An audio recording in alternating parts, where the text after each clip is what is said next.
Good bye.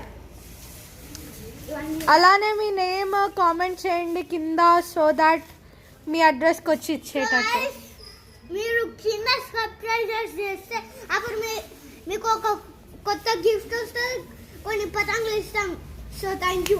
Subscribe చేయడం మాత్రం మర్చిపోద్దు గాయస్. బాయ్.